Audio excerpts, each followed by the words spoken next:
And in the day's other news, there is word that President Trump has exchanged private messages with Robert Mueller, the special counsel for the Russia investigation. USA Today reports that Mr. Trump has sent messages of, quote, appreciation through his attorney to Mueller. The president has publicly called the Russia probe a, quote, witch hunt and was said to be considering firing Mueller. At least 7 people are dead after a powerful earthquake rocked southwest China.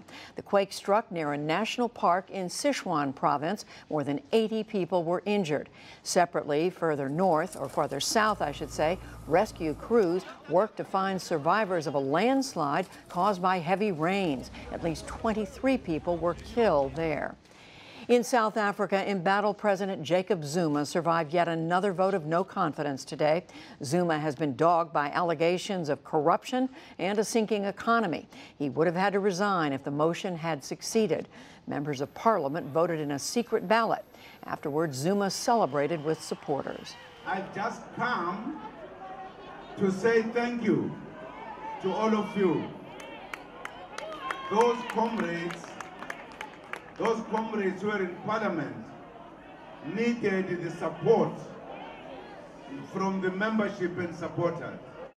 President Zuma's term continues until elections in 2019. His party is expected to replace him as its leader in December. The U.S. says that an unarmed Iranian drone came within about 100 feet of an American warplane today. It happened in the Persian Gulf as the plane prepared to land on an aircraft carrier. The Pentagon says that it was the 13th unsafe or unprofessional interaction between U.S. and Iranian maritime forces this year. Venezuela's new constitutional assembly has passed a decree declaring itself superior to other branches of government.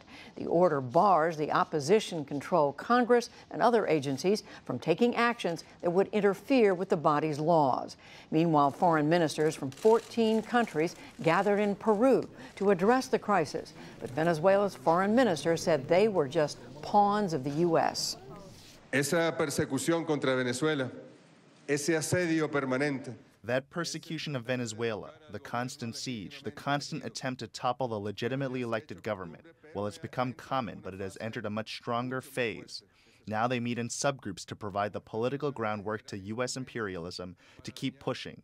Today it is Venezuela, but tomorrow it might be any of our countries. Meanwhile, a UN report released today says that Venezuela's armed forces were responsible for 46 deaths since April. Back in this country, the Justice Department is now backing Ohio's method for purging voter rolls, a reversal from the Obama administration. The matter is before the U.S. Supreme Court.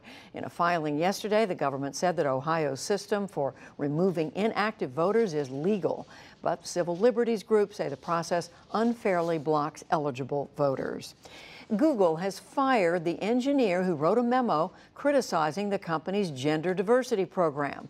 The note, which sparked an uproar, suggested men may be more biologically suited for tech jobs than women. Google's CEO denounced the memo in an email yesterday. On Wall Street, the president's comments on North Korea sent stocks lower today. The Dow Jones Industrial Average lost 33 points to close at 22,085. The Nasdaq fell 13, and the S&P 500 dropped 6. And two passings of note in the arts world. Country music icon Glen Campbell has died. He sold more than 45 million records and won 6 Grammys. Famous for hits like Rhinestone Cowboy and Wichita Lineman, Campbell became a fixture at the top of music charts and on radio and TV in the 1960s and 70s. In 2011, Campbell announced that he had been diagnosed with Alzheimer's. He died today in Nashville at the age of 81. And Broadway star Barbara Cook also died today. She was known for her prolific career in musicals and cabaret and her soprano vocals. Barbara Cook was 89.